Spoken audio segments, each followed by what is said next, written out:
My name is Claire Bennett. I was 43 when my younger sister held my 12-week ultrasound above her head at our mother's 70th birthday brunch and told 23 relatives I had printed it from the internet.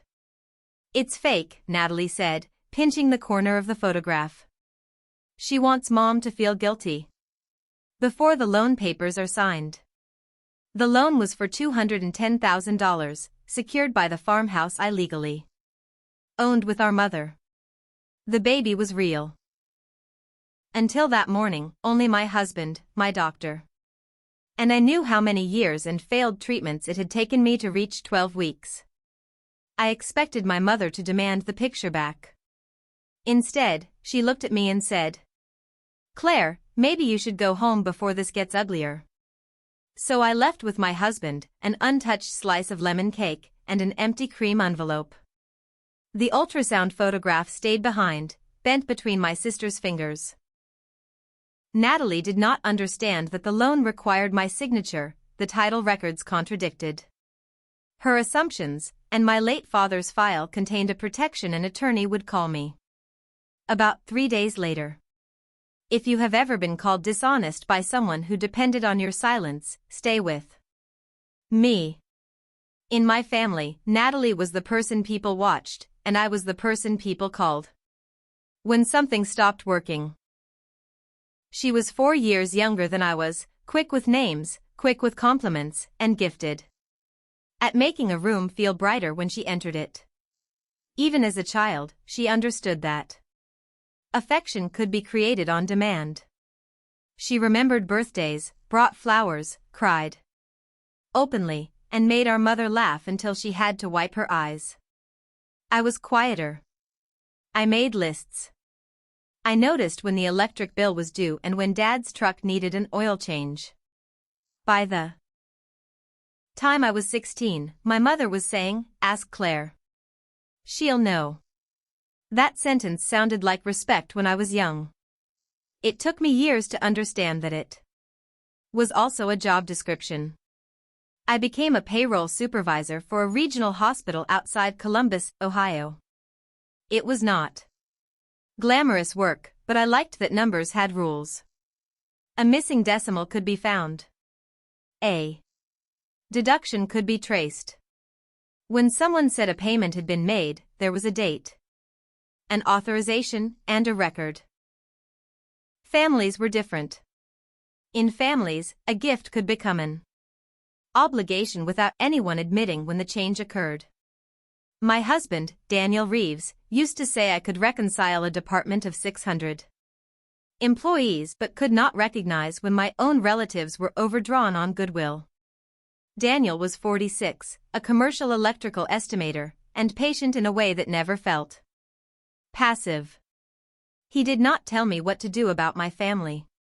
He asked questions I avoided answering. If the house belongs to everyone, he once asked, why does every invoice come to you? The house was called Willow House, though there were no willows on the property anymore. It sat on 6 acres in Delaware County, an old white farmhouse with a deep porch and a red barn that my father had spent 15 years repairing on weekends. Dad died 11 years before the birthday brunch, after a short fight with pancreatic cancer.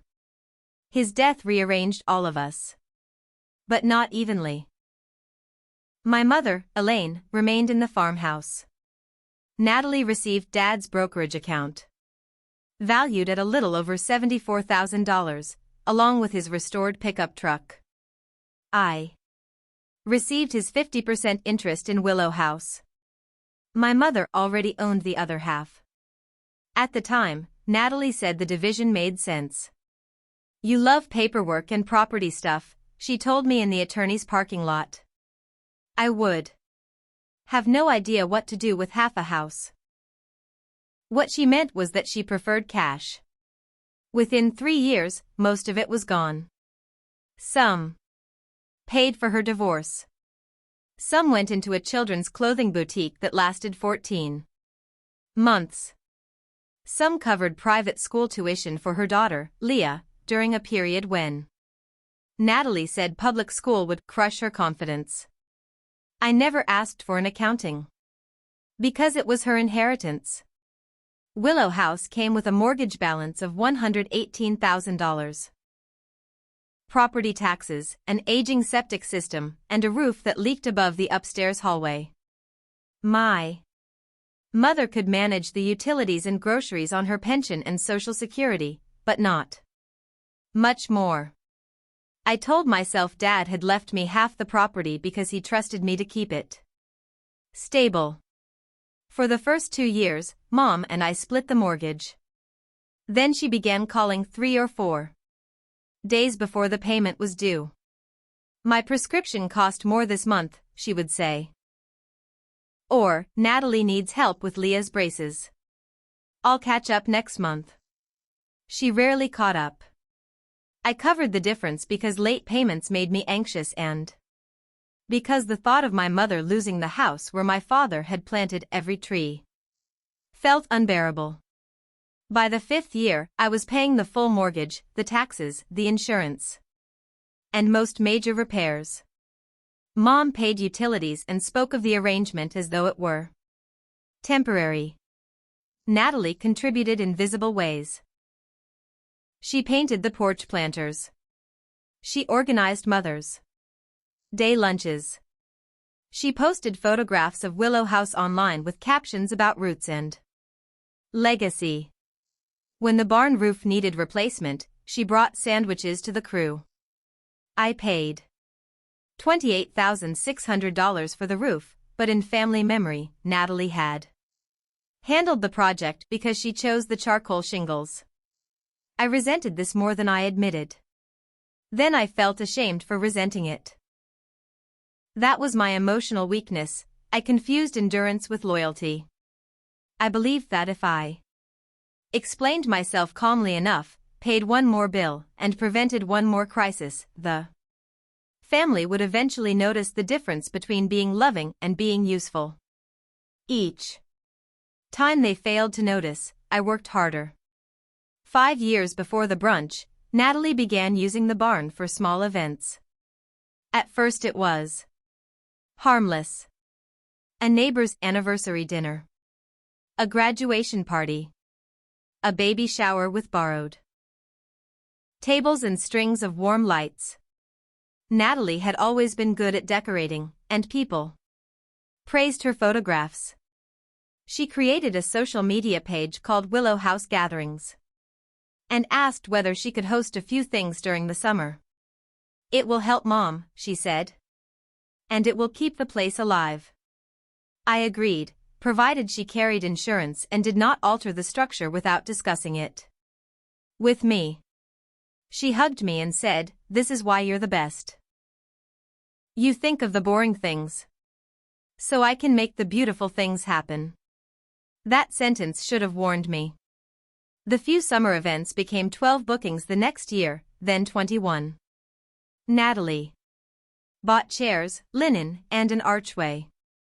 She installed a small catering prep area using a handyman who accepted payment in cash. She told me the business barely broke even, so I did not charge rent. When I asked about insurance, she said her agent was taking care of it. When I asked about permits, she said the county had told her private family events were different. I wanted to see the paperwork. She always had a reason it was somewhere else. Then Leah got engaged.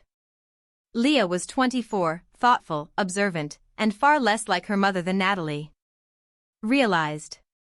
She had completed nursing school and worked nights at a pediatric clinic. Her fiancé, Ben, taught middle school science. They wanted a small October wedding.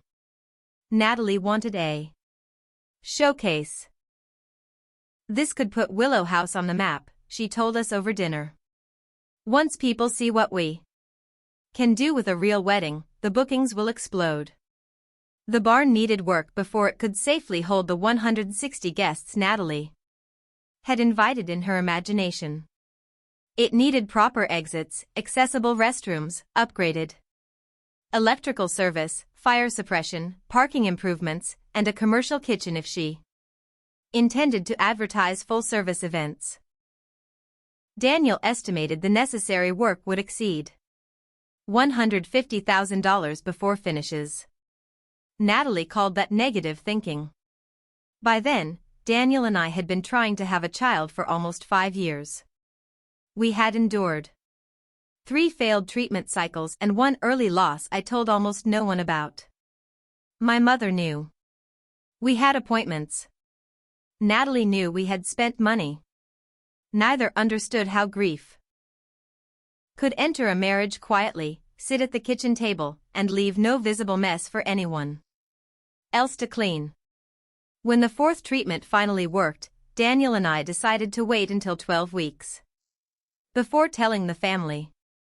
I carried the first ultrasound photograph in a cream envelope inside my purse for 9 days. Sometimes I opened it in the hospital parking garage before work. At first it looked like proof that something impossible had happened. Then it began to feel like a fragile promise I was afraid to speak aloud. During those same 9 days, Natalie sent me the loan proposal. She wanted my mother and me to borrow $210,000 against Willow House. The money would renovate the barn, pay off $43,000 in business debt, and provide what the packet called operating reserves. Natalie had already filled in most of the application. Beside my name, under co-owner consent, she had typed signature pending.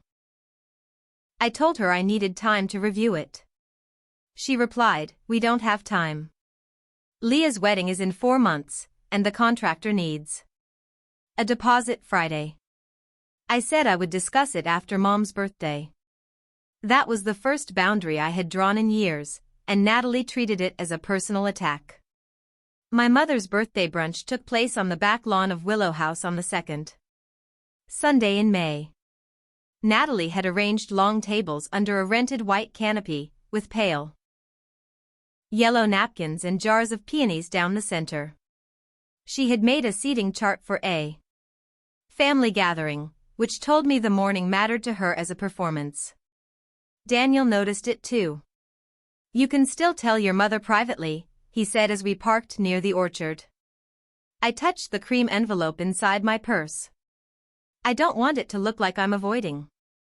"Natalie, you are allowed to avoid someone who turns every conversation into a vote."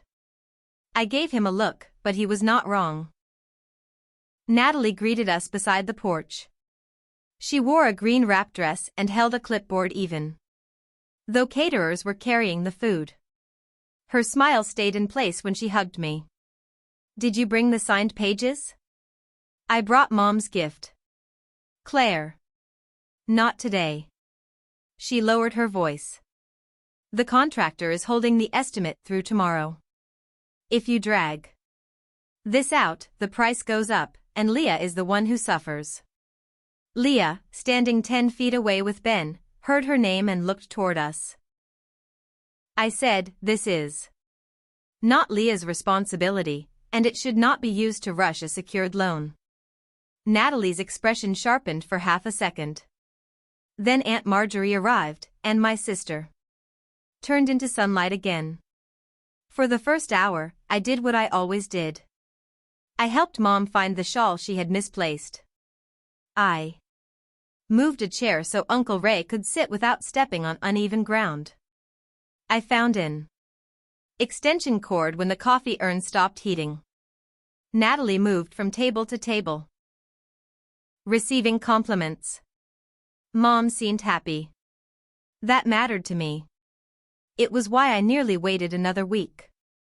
After the meal, Natalie tapped a spoon against her glass and gave a short speech about our mother being the center of the family. She spoke about Willow House, Dad's memory, Leah's upcoming wedding, and the next generation taking its place beneath this roof. Then she handed Mom a framed sketch of the renovated barn. I had never seen the sketch. It showed a glass entrance, a paved courtyard, a catering wing, and a sign reading Willow House Events, Natalie Cole, founder. There was applause. Mom pressed her fingers to her lips. "Oh, Natalie. Your father would be so proud." I looked at Daniel. He did not move, but the muscles beside his mouth tightened. Natalie raised her glass again. "And this dream becomes real as soon as the family paperwork is complete." That was how she announced my consent before I had given it. I could have confronted her in front of everyone. Instead, I waited until the cake had been cut. I found Mom near the hydrangeas, away from the tables, and handed her the cream envelope. "This is something, Daniel, and I wanted to tell you quietly," I said. She opened it, slid out the ultrasound photograph, and stared. For a moment she did not understand. Then her eyes filled. "Claire? Is this?" I nodded. 12 weeks on Tuesday. Everything looked good at the last appointment. She covered her mouth and made a sound I had not heard since Dad died, a small, unguarded sob. She pulled me against her, and I let myself believe the morning had been saved. Then Natalie walked over. "What is it?" she asked. Mom turned the photograph toward her. "Your sister is having a baby." Natalie did not congratulate me. She looked first at the photograph, then at my face, and then at Daniel. Her eyes moved with the speed of someone recalculating a plan. "At 43? Daniel said, "Yes, Natalie. At 43. She reached for the photograph. Mom gave it to her before I could stop her.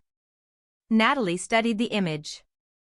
The clinic name was printed across the top, along with my name, the date, and a line of medical abbreviations. She rubbed her thumb across the glossy edge. "This isn't even convincing," she said. I thought I had misheard her. "What?" She lifted the photograph higher. Several people nearby turned toward us. "It's fake," Natalie said. "She printed it from the internet." Mom whispered, "Natalie, don't."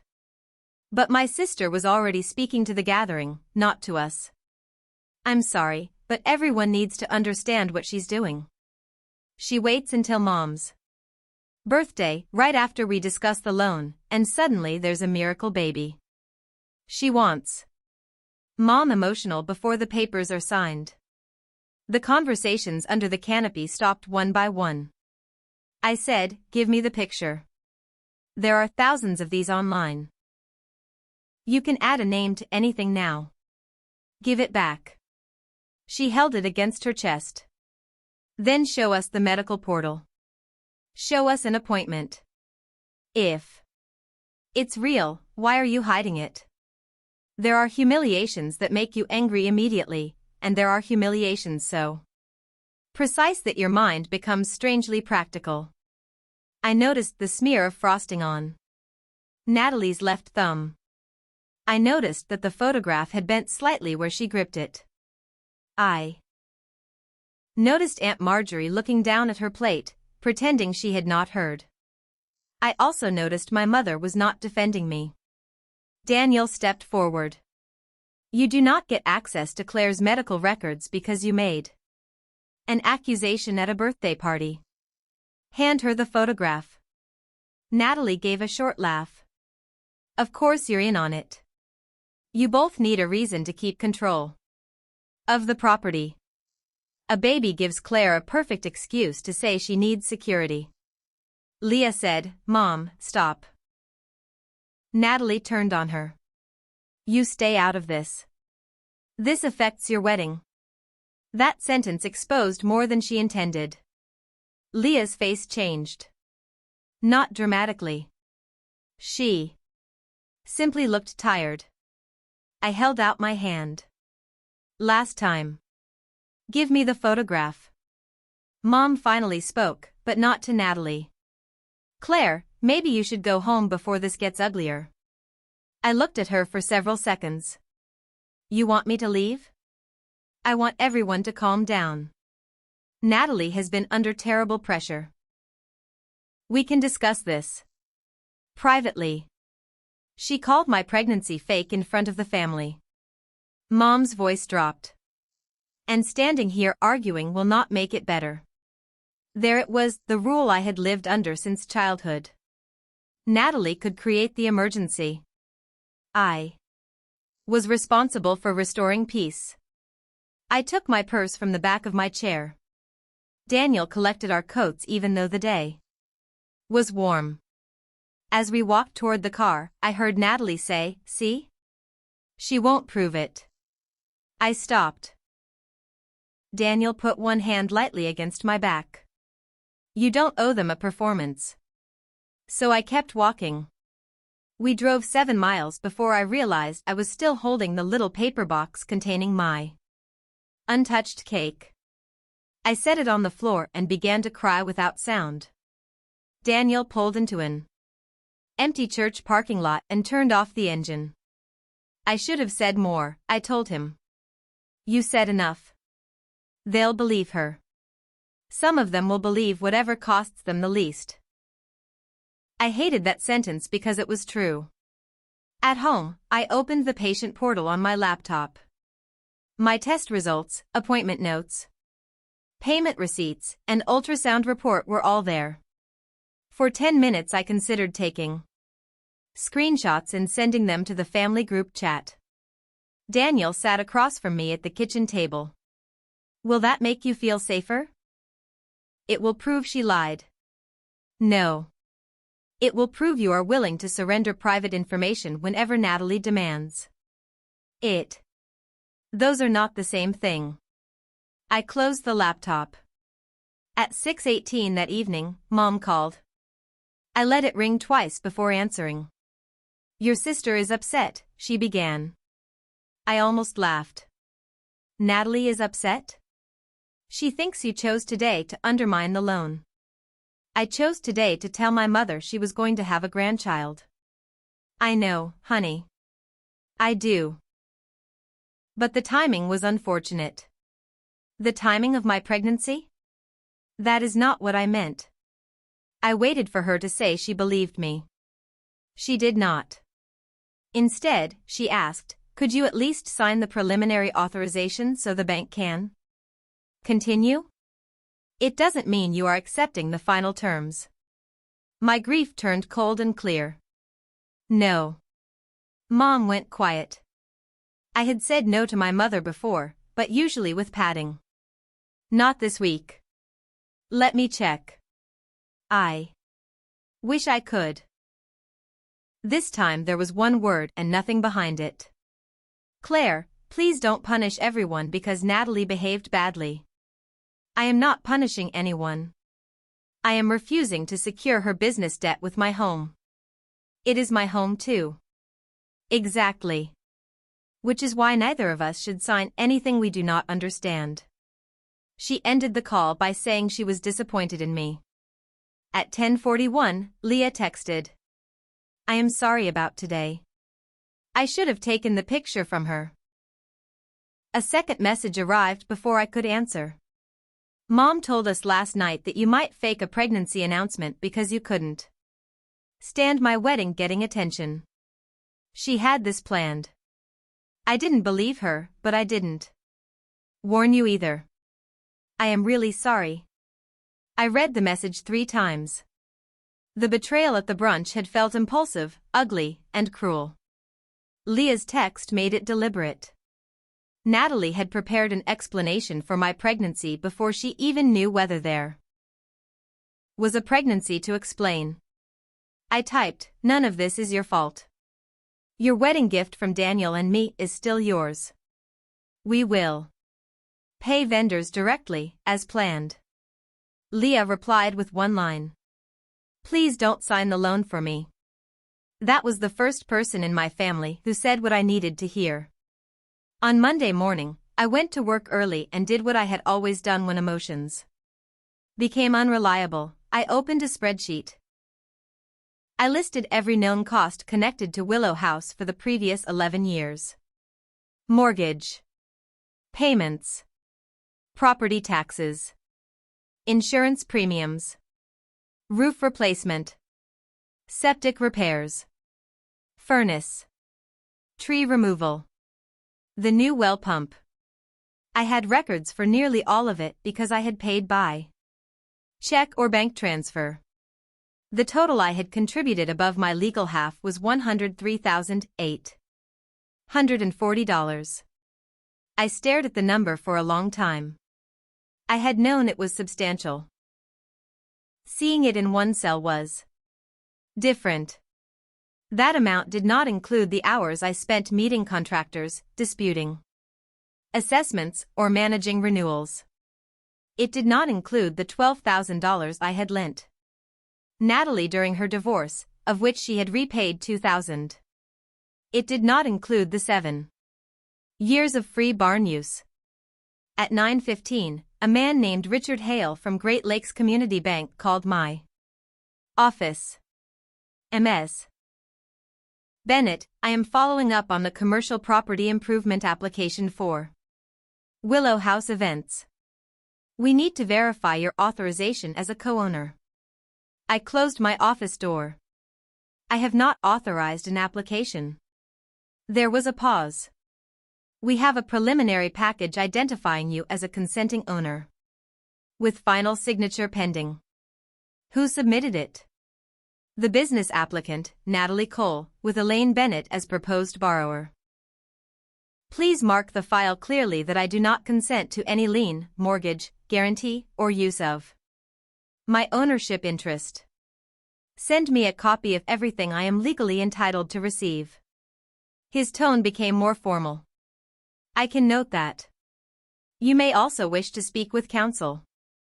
That afternoon, the packet arrived through the bank's secure portal. It was 87 pages.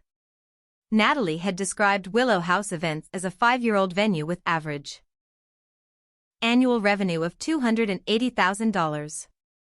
She projected $420,000 after renovations.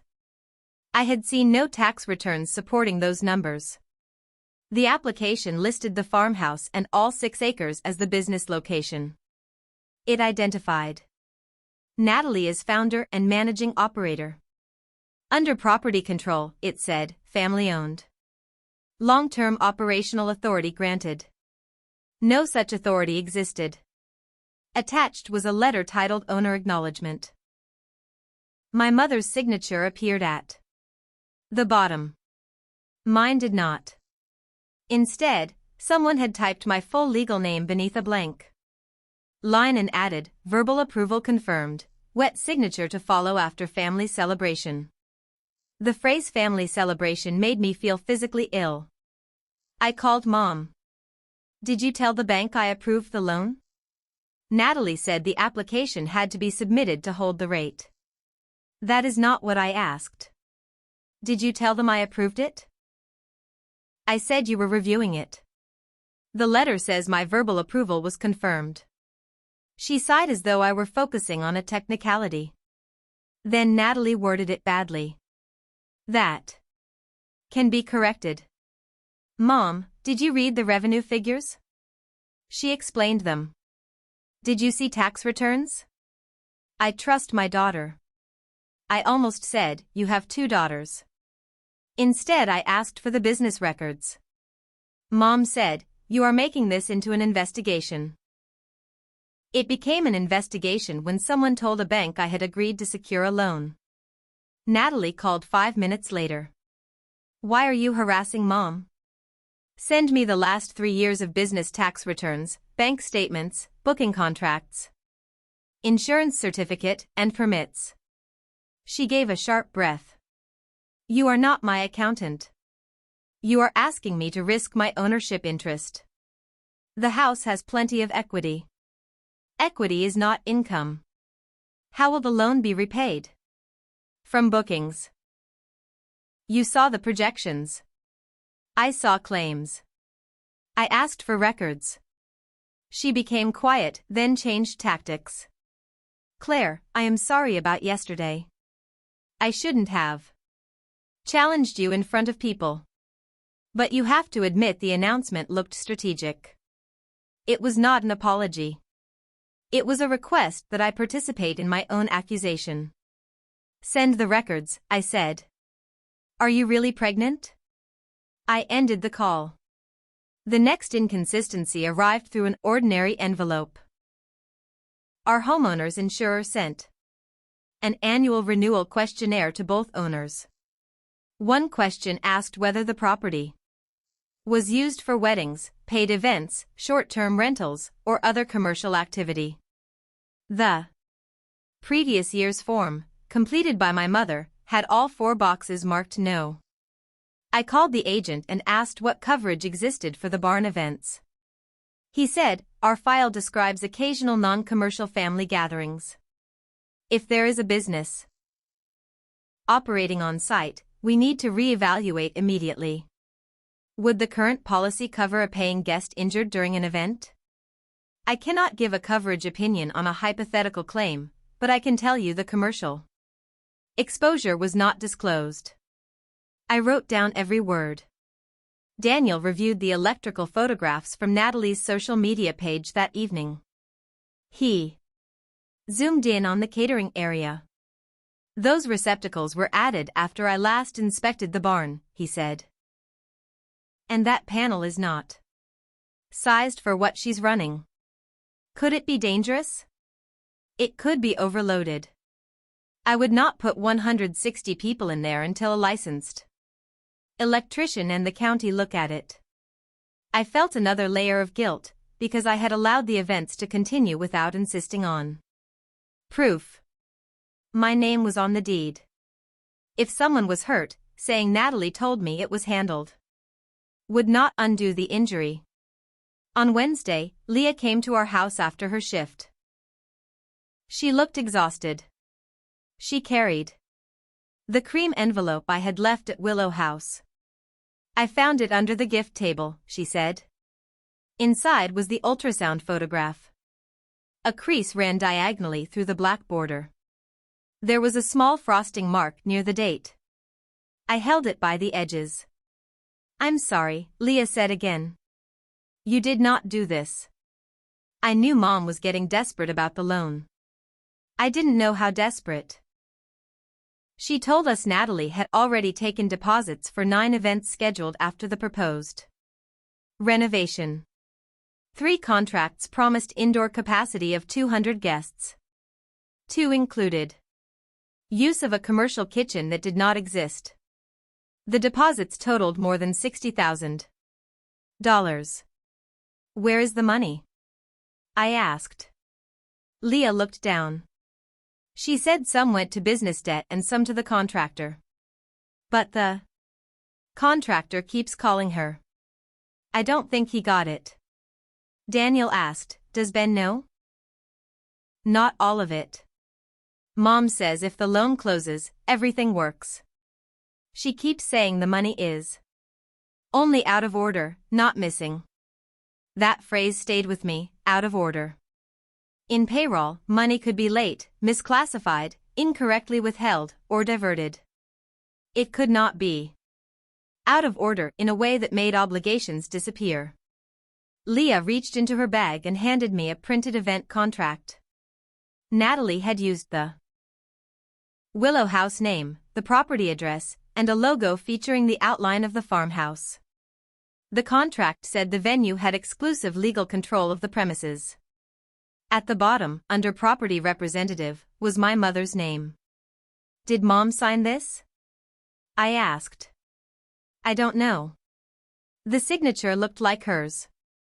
That did not make the promise true. I put the contract beside the ultrasound photograph on the kitchen table.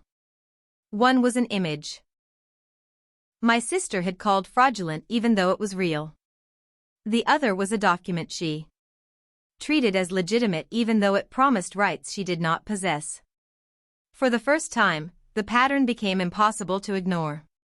Natalie did not decide what was true by examining evidence. She decided what needed to be true for her plan to continue.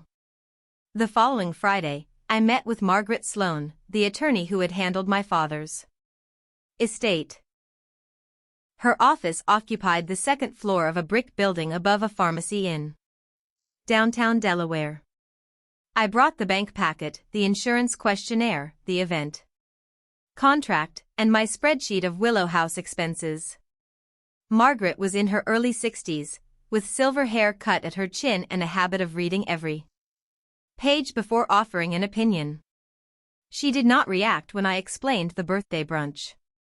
She only asked, "Do you have the original estate binder?" "Mom keeps it in Dad's green metal file box." "Then we need the complete binder, including the property agreement behind the deed." I did not remember a property agreement. Margaret turned her monitor toward me and opened the county recorder's index. There was the deed showing Mom and me as equal tenants in common. Directly beneath it was a right of first refusal memorandum recorded with Dad's estate documents 11 years earlier. A separate reimbursement agreement had been recorded 8 years earlier, after I refinanced my condo to save the property. I felt embarrassed. I remember signing the reimbursement papers. I didn't remember the other document. "Most people remember the crisis, not every page created around it," she said. 8 years earlier, Willow House had been 3 payments from foreclosure after Mom used money set aside for the mortgage to help Natalie through her divorce. I had borrowed against my own condo and advanced $62,000 to bring the loan current, repair the septic system, and pay delinquent taxes. Margaret had insisted the advance be documented. The reimbursement agreement said that any amount I paid above my half of property obligations would be repaid from my mother's share upon a sale, transfer, or refinance. The earlier estate memorandum gave me the first right to buy her interest at an independently appraised price before she could transfer it to anyone else. Read together, the documents meant my reimbursement would be settled as part of any buyout. "This does not let you take her half," Margaret said. "It does mean she cannot pledge or transfer around your recorded rights. Any competent title search should find both filings. Natalie thinks Mom can sign the property over to her. She cannot do that cleanly without addressing your right and the reimbursement balance. And no lender will accept a first position lien on the whole property without your consent." The final page of the estate memorandum contained my father's initials beside a handwritten paragraph. Margaret explained that Dad had asked for the right of first refusal because he feared Mom might be pressured into borrowing against the house after he was gone. I read the paragraph twice. It did not mention Natalie. It did not need to. Dad had seen the pattern before I was willing to name it. That realization did not feel like victory. It felt like grief arriving 11 years late. Margaret asked whether I wanted to stop all events immediately. "I want the property safe," I said. "And I want Leah's wedding protected from this mess." "Then offer a legitimate path. Put it in writing. If they reject it, your next decision becomes clearer." Daniel and I spent the weekend building that path. We hired a commercial inspector to identify required upgrades. We requested an independent appraisal. I asked a small business accountant to review any records Natalie was willing to provide. We drafted a 5-year barn lease under which Natalie would pay $1,200 a month for the first year, carry proper liability coverage, obtain permits, keep client deposits in a separate account, and provide quarterly statements. Rent would increase only after the first year, and half of it would be credited toward approved safety improvements. I also offered a solution for Leah's wedding. Daniel and I would preserve our $18,000 gift, but we would pay vendors directly. If the barn could not receive an occupancy approval in time, we would apply the money to another venue. No debt against Willow House. No surprise obligations. It was more generous than Daniel thought wise. "I know," I told him. I need to be certain I tried. He nodded. Then try once. Not forever. We invited Mom, Natalie, Leah, and Ben to our house on Sunday afternoon. I placed copies of the proposal at each seat. The ultrasound photograph remained in its cream envelope on the sideboard. I did not intend to use my pregnancy as evidence in a property discussion. Natalie arrived 20 minutes late and did not sit down. Is this a legal ambush? It is a lease proposal and a wedding plan, I said. She flipped through the pages. $1,200 a month? For our own barn? For commercial use of property you do not own. Mom frowned. Claire, that sounds harsh. It is below market rent. The insurance and permits are not optional. Natalie tossed the packet onto the table. You want control. That is what this has always been about. I kept my voice level. I am offering you 5 years of stable use, a credit toward improvements, and a way to honor every legitimate booking. While you inspect my accounts like I am a criminal. You asked me to guarantee $210,000. Financial records are not an insult. They are the minimum. Leah said quietly, Mom, the separate deposit account is normal. Natalie looked at her as though she had changed sides in a war. You don't understand. Business. Ben spoke for the first time. We understand that we don't want our wedding tied to a loan. Claire doesn't want. Mom began crying. She said Dad would hate seeing us divided. That sentence had been used so often in our family that it had lost any connection to what Dad might actually have wanted. I gave Natalie 14 days to accept the lease framework, provide records, and pause new bookings until coverage and permits were confirmed. She stood at the door with her coat over one arm. And if I don't? I withdraw permission for commercial use of my half of the property. I inform the bank in writing. And I pursue a formal division or buyout. She looked at me for a long moment. You would sell Mom's home over a piece of paper and a bruised ego. No. I am trying to keep her home from becoming collateral for promises you already made. Natalie left the proposal on the table. 2 days later, she posted online that an unnamed family member was trying to erase a woman-owned business out of jealousy. Relatives began calling Mom. Mom began calling me. I did not answer every call. That was new. During the 14-day deadline, Natalie sent no tax returns, no bank statements, no insurance certificate, and no permit records. She did send 3 messages asking whether I had come to my senses. My mother left a voicemail saying stress was affecting her blood pressure. Aunt Marjorie wrote that even if Natalie had made mistakes, family should not use legal documents against family. I wanted to ask what legal documents were for if they disappeared whenever family wanted something. Instead, I followed Margaret's advice. Every communication was brief, factual, and in writing. On the 5th day, Great Lakes Community Bank denied the application because all owners had not consented and the commercial use documentation was incomplete. Natalie called me.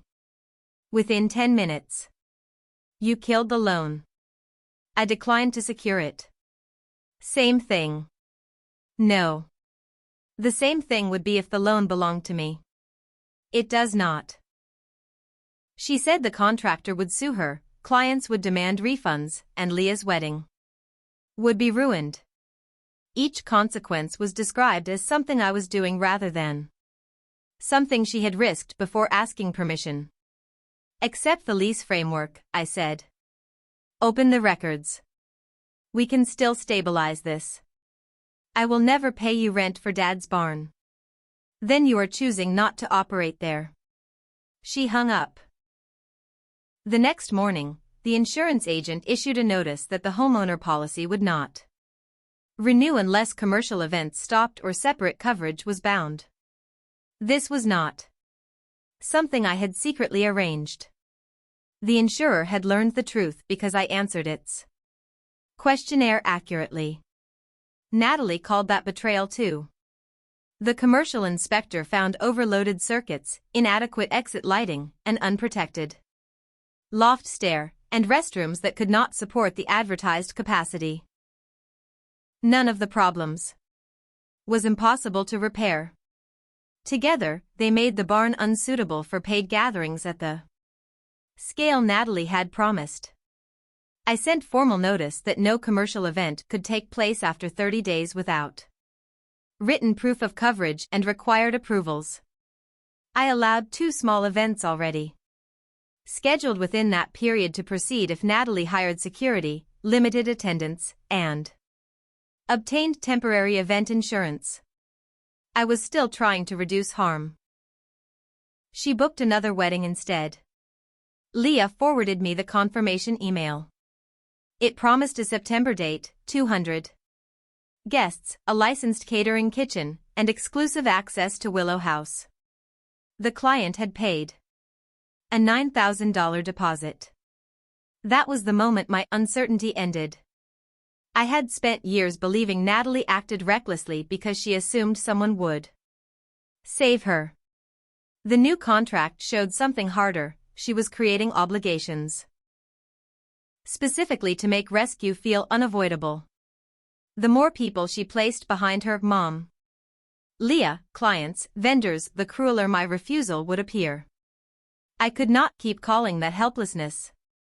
Margaret filed a petition for partition and requested mediation before any sale process. It was not an eviction. It was a legal method for co-owners who could no longer agree on use, expenses, or risk. The petition asked first for a negotiated buyout. A sale would occur only if no agreement could be reached. When the papers were delivered, Mom came to my office lobby without calling. She looked smaller than she had at the birthday brunch. "Are you selling my house?" I took her into an empty conference room. "I am asking us to settle ownership before more debt is created. You can buy my half, I can buy yours, or we can agree to sell. I cannot buy you out. Then let me buy your interest at the appraised value. You can use the proceeds to purchase a smaller home with no stairs. And Natalie loses everything. Natalie does not own Willow House." Mom stared at the table. "Your father intended it for both of you. Dad left Natalie $74,000 and left me half the property with its debt. Those were his actual instructions. She was younger. She made mistakes. She is 39. Mom's eyes filled. "You have always been stronger." That sentence finally sounded as unfair as it was. Strength, in my family, had become the reason I deserved less protection. I slid a copy of the lease offer across the table. There is still a path that does not require a sale. Natalie can operate legally under a lease. Or she can move the business. Mom pushed the paper back. "She says you are doing this because she exposed the pregnancy lie." For a second, I could not speak. Then I opened my phone, found the appointment report, and placed it on the table. Not because Mom had a right to demand it, but because I needed to understand her choice. She read my name, the date, the gestational age, and the physician's note. Her face changed. Slowly. "Oh, Claire. Did you believe her?" I didn't know what to believe. "You knew me. That should have counted." She reached for my hand. I moved it into my lap. When she left, she took the medical report copy I had printed for her. I kept the ultrasound photograph. I no longer saw it as proof I needed to offer. It was mine again. Mediation took place 6 weeks later in a plain conference room with beige walls, a water pitcher, and no audience. That suited me. I had spent enough of my life watching Natalie turn witnesses into weapons. The independent appraisal valued Willow House at $540,000 in its current condition. The barn's unpermitted alterations added little value and created repair costs. The recorded reimbursement balance, supported by bank records and invoices, was $103,840. Under the agreement, that amount would be credited from Mom's share if her interest was sold or refinanced. Natalie arrived with Mom and a lawyer she had hired 2 days earlier. She brought the framed renovation sketch from the birthday brunch and placed it against the wall as though vision could outrank title. Her lawyer began by arguing that the venue had established operational value and that ending it would harm multiple parties. Margaret asked for tax returns, deposit account records, permits, and proof of insurance. None was produced. Then Natalie proposed what she called the fair family solution. Mom would transfer her half to Natalie would refinance after the transfer, and I would be repaid over time from business profits. Margaret opened the estate binder. That transfer cannot occur as proposed, she said. Ms. Bennett holds a recorded right of first refusal and a reimbursement claim triggered by transfer or refinance. Natalie blinked. What reimbursement claim? Margaret passed copies across the table. For the first time, my sister read the two protections together: Dad's recorded right of first refusal from the estate file and Mom's notarized reimbursement agreement from the foreclosure rescue. She saw his initials, her signature, and both county recording stamps. Mom, you signed this? Mom whispered. Claire was putting in a lot of money. Margaret said it had to be protected. Natalie turned to me. You hid this. It has been recorded publicly for 8 years. The original is in Dad's file box. You knew this whole time? I remembered the reimbursement agreement. I did not remember the right of first refusal. Until Margaret reviewed the title. She looked at her lawyer, who read the pages and said nothing for nearly a minute. The strongest reversal was not that I had discovered a secret weapon. It was that the family had treated my work, my payments, and my legal ownership as invisible for so long that ordinary documentation felt to Natalie like an ambush. I made one final offer. I would purchase Mom's half at the appraised value, subtract the documented reimbursement from her side as the agreement required, and cover closing costs. Mom would receive the remaining equity and have 4 months to move.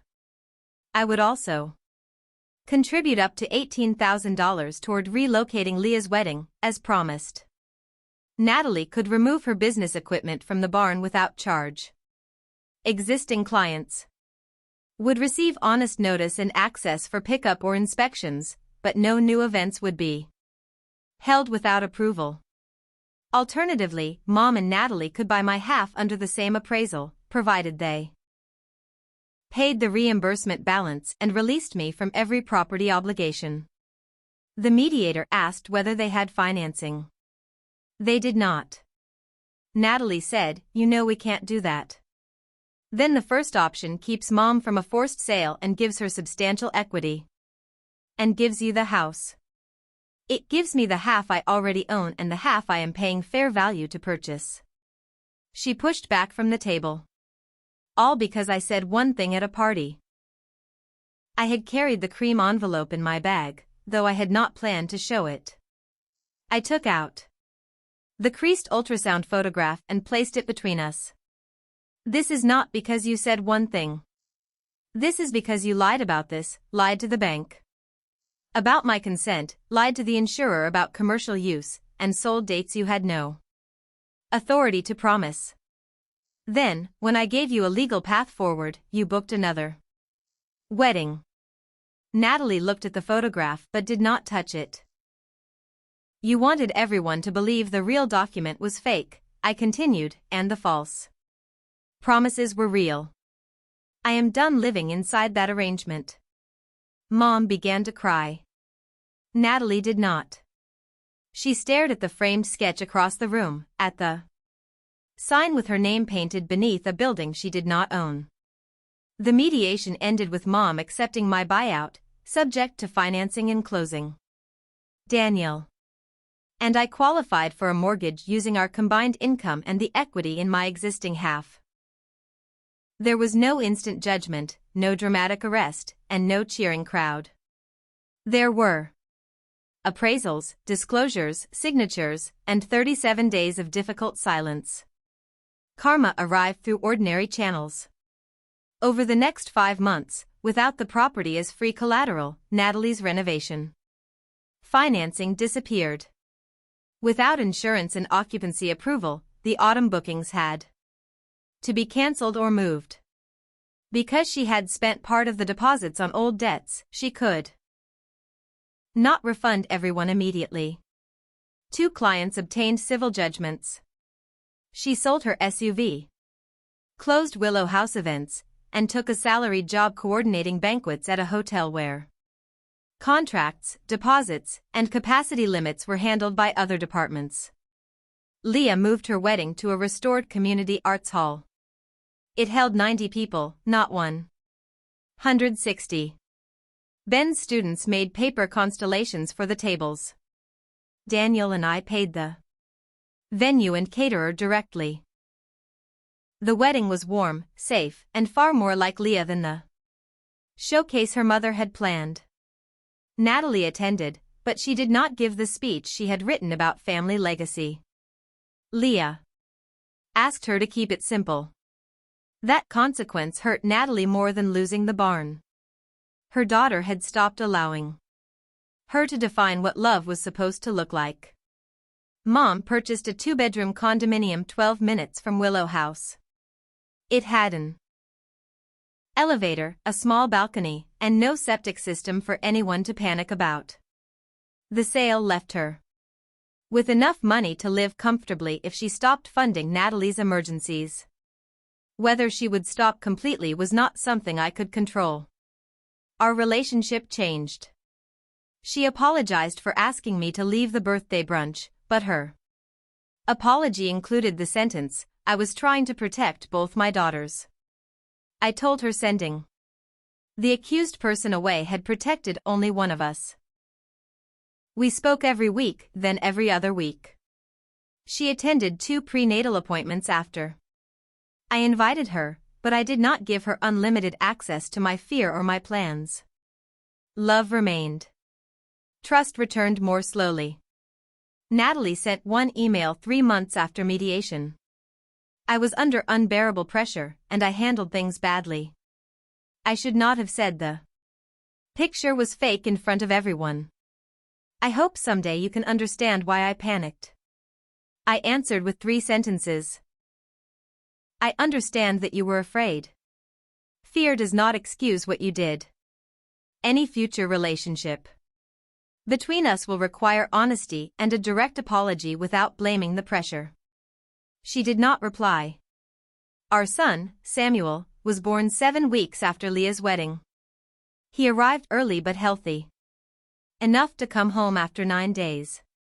On his second night in the nursery at Willow House, I sat in the old rocking chair Dad had repaired for me years before and looked at the ultrasound photograph. The crease from Natalie's hand was still visible. So was the faint frosting mark. I had considered requesting a clean reprint, but I kept the damaged original. At first, that photograph had represented hope. At the brunch, it became an object of humiliation. During mediation, it became a boundary, not proof of my pregnancy, but proof that I would no longer let someone else decide which parts of my life were real. After Samuel was born, it became something simpler. It was the first picture of my child, imperfectly handled and still true. Daniel framed it beside a photograph of Samuel asleep with one fist beneath his chin. He did not crop out the crease. Willow House is quieter now. The barn is used for storage while we complete safety repairs. Slowly, without loans we cannot afford. Sometimes I miss the lights, the music, and even the noise of Natalie's events. Boundaries can bring peace, but peace has its own grief. It shows you how much activity was created by crisis and how many relationships depended on you. Preventing consequences. I did not win my family back. I stopped losing myself to keep its old shape intact. That is the mature truth I carry from all of it. A boundary does not destroy a healthy relationship. It reveals whether the relationship had room for your safety, your dignity, and your no. Would you have signed the loan to protect the family and the wedding, or drawn the same line I did?